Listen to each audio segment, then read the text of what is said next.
Hello everyone. Now this is the third part of legal language MCQ solve paper. इससे पहले दो part हम cover कर चुके हैं, तो ना जहाँ पे छोड़ा था वहीं से कंटिन्यू करने वाले हैं। तो नेक्स्ट क्वेश्चन है हमारा, dowry death is punishable under.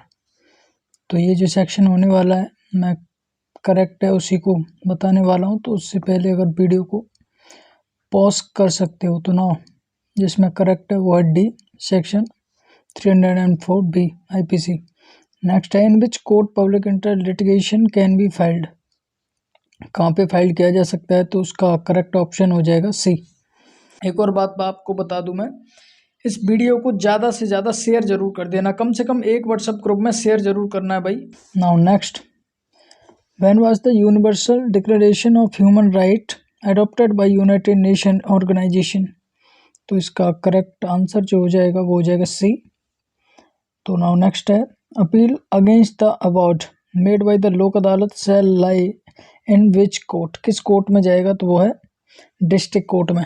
तो नाउ नेक्स्ट है, the executive power of the union shall be vested in the president होता है, यानी कि बी इसका सही ऑप्शन है। तो नेक्स्ट है, which one of the following fundamental duties relates to environmental protection.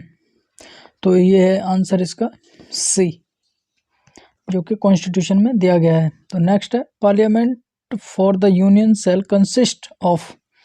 तो किससे मिलकर बनती है, तो D is the correct option. Now next है, which of the following is not matched. जो मैच नहीं करता वो है बी, क्योंकि 60 में जो दिया गया है उसके द्वारा प्रतिज्ञान लिया जाता है, शपथ ली जाती है। इसमें दिया गया इम्पीचमेंट। तो this is the wrong, question के according B is the correct option. तो नेक्स्ट है, how many types of emergency are there in the constitution of India. तो ये तो सभी को पता ही होगा, इसका ऑप्शन हो जाएगा सी, यानी कि 3 टाइप्स। तो नेक्स्ट है, which of the following word is not included in the preamble of the constitution. तो इक्वलिटी है, लिबर्टी है, एक एसेंसिटी ये नहीं है, पवित्रता नहीं है, जस्टिस भी है। तो इसका सी इज द करेक्ट ऑप्शन। अगर आपको कल का पेपर है आपका, तो वीडियो को पॉज करके आराम से सोच के कर सकते हो क्वेश्चन को। तो नेक्स्ट है, क्योंकि टाइम कंज्यूमिंग ज़्यादा हो जाएगी तो इसीलिए डायरेक्ट आंसर ही होने वाला है। तो the Hindu marriage act was enacted in the year. तो C is the correct option. तो नेक्स्ट है, in which part of the constitution the fundamental rights are provided. किस पार्ट में हमारे फंडामेंटल राइट दिए गए हैं। पहले में है नहीं, दूसरे में है नहीं, तीसरे में दिए गए हैं, यानी कि तीसरा, B is the correct option. Next है, the state shall endeavour to secure for the citizens as uniform civil code throughout the territory of India as per. किस में दिया गया है, तो आर्टिकल इसका ए ही सही है। नेक्स्ट है, इन इंडिया सोवेरेनिटी लाइज विद। किस में है, तो ज़्यादातर बच्चे इसमें कन्फ्यूज हो जाते हैं, और कोई संविधान लगाता है, कोई भारत की जनता लगाता है, कोई सर्वोच्च न्यायालय, कोई संसद।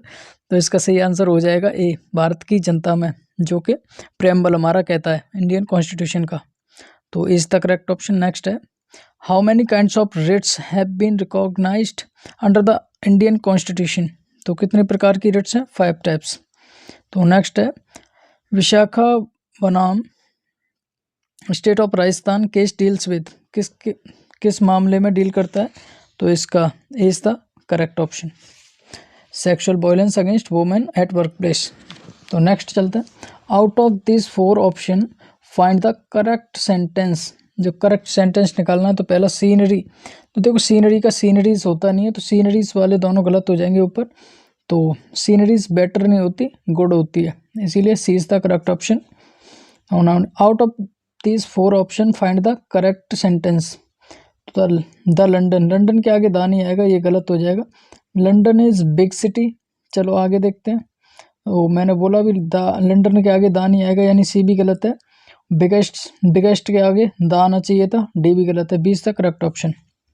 ऐसे सोच के लॉजिक लगाया करो, बहुत ईजी होते हैं। नेक्स्ट पे चलते हैं, out of this 4 option choose the correct sentence. तो I stood second in my class, I stood second in our class. तो इसमें ए सही है। तो नेक्स्ट चलते हैं, out of this 4 option choose the correct sentence. इसमें आपको करेक्ट सेंटेंस बताना है। तो देखिए बी वाले में बात की जाए, ए इसका सही है, बी क्यों गलत है? बी इसीलिए गलत है क्योंकि वर्ब के बाद जो आई लगा है, आई की जगह पे मी होना चाहिए था। एंड यहाँ पे सी में जो माई सेल्फ लगा है वो माई सेल्फ की जगह मी होना चाहिए था, माई सेल्फ नहीं आने वाला। और ये इसीलिए गलत है क्योंकि इसमें वर्ब के बाद आई लगा दिया जबकि नहीं आएगा, इसीलिए A is the correct option. तो नेक्स्ट है, out of this 4 option choose the correct option. तो इसमें आपको देखना है, B is the correct option है, वैसे इसमें आप और भी पढ़ लेना। तो नेक्स्ट है, change the following sentence into passive voice.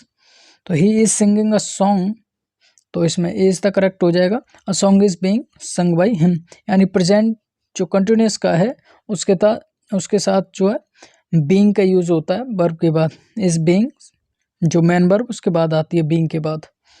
तो नाउ नेक्स्ट है, convert the following sentence into active voice. Active voice में बनाना है ये, तो इसमें वाज का यूज़ हुआ है, तो इसका मतलब ये हो जाएगा पास्ट इंडेफिनिट में चेंज। तो इंडेफिनिट का डिड से स्टार्ट होता है, तो डिड के बाद में ही आने वाला है, ना कि नॉट, तो इसीलिए D is the correct option. तो नेक्स्ट है, change the following sentence into the direct speech. तो ही विल से की जगह टेल हो जाएगा और इन्वर्टेड कॉमा स्टार्ट होगा दैट से, और यू हो जाएगा चेंज ही के अकॉर्डिंग। तो इसका D is the correct option. He will tell that he has spoken falsely. तो नाउ नेक्स्ट पे चलते हैं, change the following affirmative sentence into negative sentence. Sentence क्या है, ही इज टू पुअर, वो इतना गरीब है, टू बाई अ वॉच, वो घड़ी नहीं खरीद सकता। तो इसका बहुत ही ईजी होता है, he is so poor that he can't buy a watch. तो इसका B is the correct, he is so poor that he can't buy a watch. Next देखते हैं, change the following sentence into complex. Complex करना है इसको, तो complex में do you want me to go there, तो इसका ए सही हो जाएगा, do you want that I should go there. तो नाउ नेक्स्ट देखने वाले, choose the सिनोनियम of the word I, choose the सिनोनियम of the word ambiguous. तो एम्बिगस का जो होता है वो हो जाएगा डी, सही आपका, क्योंकि क्लियर नहीं होता उसका, D is the correct option. तो नाउ नेक्स्ट देखने वाले, choose the सिनोनियम of the word absolute. तो एब्सोल्यूट का भी डी सही हो जाएगा क्योंकि एंटायर, थोरो, परफेक्ट ये तीनों होते हैं। तो नाउ नेक्स्ट है, choose the सिनोनियम of the word penetrate. तो पेनिट्रेट का मतलब होता है इंसर्ट, तो इंसर्ट यानी कि सी इज द करेक्ट ऑप्शन। तो नाउ नेक्स्ट है, choose the सिनोनियम of the word mutual. तो म्यूचुअल का मतलब रेसिप्रोकल, और फेसबुक पे तो देखा ही होगा कॉमन, तो ये दोनों ही सही है, यानी कि सी इज द करेक्ट ऑप्शन। तो नाउ नेक्स्ट देखने वाले, choose the सिनोनियम of the word revoke. Revoke contract में पढ़ा होगा, जिसका मतलब होता है रेस्काइंड, यानी कि A is the correct option. Out of this, next है हमारा, out of this option which is the antonym of term debtor. Debtor का अपोजिट होता है क्रेडिटर, ये आपको पहले से ही पता होगा, यानी B is the correct option. Next है, choose the correct antonym of the term elegant. Elegant का इन एलिगेंट हो जाएगा, यानी कि A is the correct option. Next है, choose the correct antonym of the term fact. Fact का antonym कौन सा है? तो फैक्ट का सर्टेन, रियलिटी और सर्टिट्यूड, ये होते हैं इसके सिनोनियम, और फिक्शन हो जाएगा इसका एंटोनियम, यानी C is the correct option. Choose the correct antonym of the term ignorance. तो एंटोनियम देखना है उसका, तो एंटोनियम का इसका हो जाएगा एंटोनियम डी, यानी नॉलेज। तो नेक्स्ट है, choose the correct antonym of the word negligent. Negligent का हो जाएगा डिलीजेंट। नेक्स्ट है, FIR स्टैंड्स फॉर। इसमें भी कई बच्चे कंफ्यूज हो गए थे हमारे साथ वाले, वैसे तो सभी को पता ही होगा। देखो फाइनल तो होता नहीं, फर्स्ट से स्टार्ट होता है, फर्स्ट से एक ही ऑप्शन दिया गया है इसमें, ए, फर्स्ट इंफॉर्मेशन रिपोर्ट। लो स्टूडेंट हो, इतना तो पता हो गई। तो नाउ नेक्स्ट है, section 112 of the Indian evidence act provides for. क्या प्रोवाइड्स कराती है? तो प्रिजम्पशन ऑफ मैरिज। तो चलिए नेक्स्ट पे चलते हैं। नेक्स्ट है, माइनर्स कॉन्ट्रैक्ट इज। तो माइनर्स कॉन्ट्रैक्ट वॉइड होता है, वैलिड होता है, वॉइड एब इनिशियो होता है, या वैलिडेबल होता है? तो वो होता है सी, यानी शून्य तो होता है लेकिन शुरू से ही शून्य होता है, प्रारंभतः, इनिशियो। तो C is the correct option. Next है, under section 125 CRPC the parents can claim maintenance from who of the following. जो पेरेंट्स है किससे क्लेम कर सकते हैं मेंटेनेंस के लिए, तो सन से कर सकते हैं, डॉटर से। जब सन को और डॉटर को अपनी संपत्ति दे सकते हैं तो उन दोनों से कर भी सकते हैं। तो C is the correct option. तो नेक्स्ट है the plaint shall contain the following particular, तो इसमें उपरोक्त सभी हो जाएगा यानी कि डी हो जाएगा।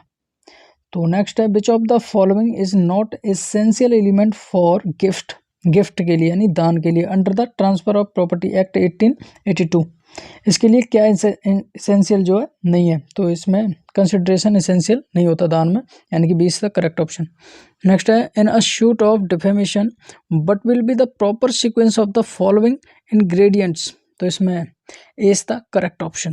तो नेक्स्ट है on the basis of the time which document is filed in the court firstly, तो क्या फाइल किया जाता है प्लेंट। तो नेक्स्ट है which is not a proper ground to obtain divorce by husband from his wife under Hindu marriage act 1955, तो इसमें आपने पढ़ा हो तो 20 का सही आंसर है, बाकी के सभी गलत हैं इस क्वेश्चन के अकॉर्डिंग।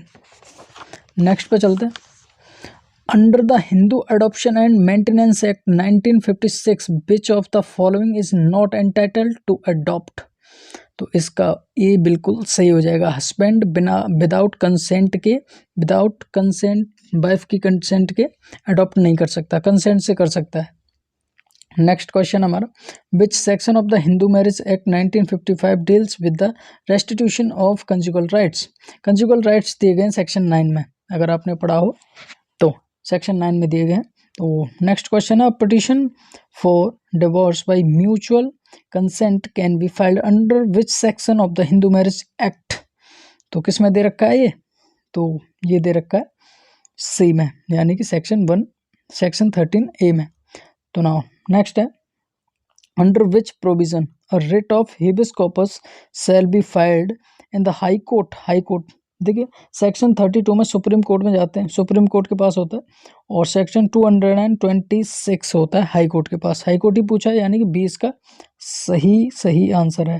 कंप्लीट हो चुका है आपका पेपर, तो जिसका पेपर है कल all the best for your paper. And now मेरे द्वारा अगर किसी की ज़रूरत पूरी होती है वही मेरे लिए सफिशिएंट होता है, तो आप भी किसी की मदद कर सकते हो वीडियो को शेयर करके, तो आप वीडियो को शेयर जरूर कर देना। मिलते हैं नेक्स्ट वीडियो में, बाय बाय।